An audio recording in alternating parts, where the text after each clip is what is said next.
It's such an unselfish thing to do. I just don't see why anybody should be barred from doing that.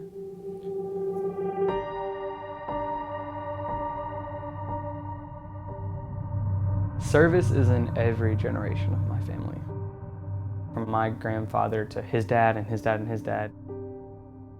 My dad was the first one to break that up.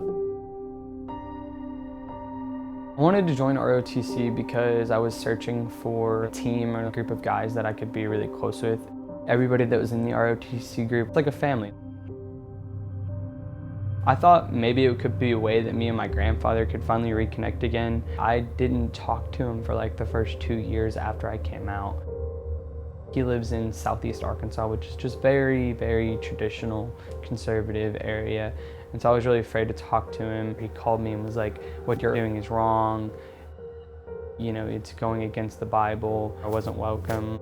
Basically as his grandchild anymore. Since that day, we haven't talked. I want him to be proud of me. I do miss him. I thought that maybe me being the first since them to serve our country, that we could hopefully bond over that and maybe set our differences aside. Everything seemed fine at first, and then about 30 weeks in, the sergeant had pulled me aside to his office. He told me that I could no longer participate in the ROTC program because of Trump's transgender ban on troops. And he made me sign this paper and this agreement saying that I understood. He told me whenever I walked out, he's like, I am sorry, but this is just what I have to do. About a year after the ROTC incident, I got an email from a recruiter looking for people to sign up. One of the courts had struck his ban down, so I signed up.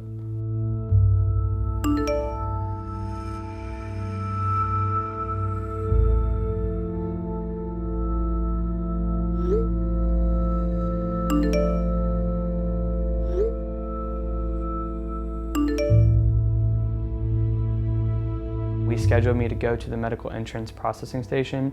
We were going through the rundown of what was gonna happen, and they were telling me that somebody was gonna have to stand there and watch me pee. And that's when I panicked.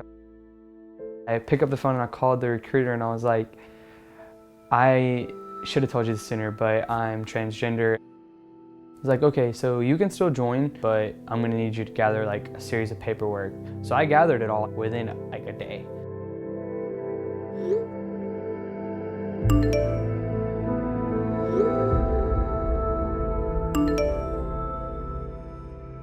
We're coming up on a year and I still haven't heard from any of them. It's taken a long time for it really to set in. That's the most blatant discrimination I've faced in my life. It says that we need to be silenced, that we don't need to be here anymore, that we aren't deserving or we aren't good enough to be able to serve our country. Me being transgender has no barring on my abilities. I live my life as Lucas, and yes, being trans is my identity, but I am so many more things than just trans. It just gives you such a sense of peace when you help someone. Thank you for calling the Boys and Girls Club. This is Lucas. How can I help you? At the Boys and Girls Club, the kids really appreciate us. I just really enjoyed being around the kids every day and getting to make a difference in the kids' lives and then make a difference in their families' lives. There's something about helping people. It makes you feel very fulfilled. My fiance Emily and I created a little family with our dogs. I found a partner in life that I can just completely be myself around 100% of the time. It's really hard to find in somebody.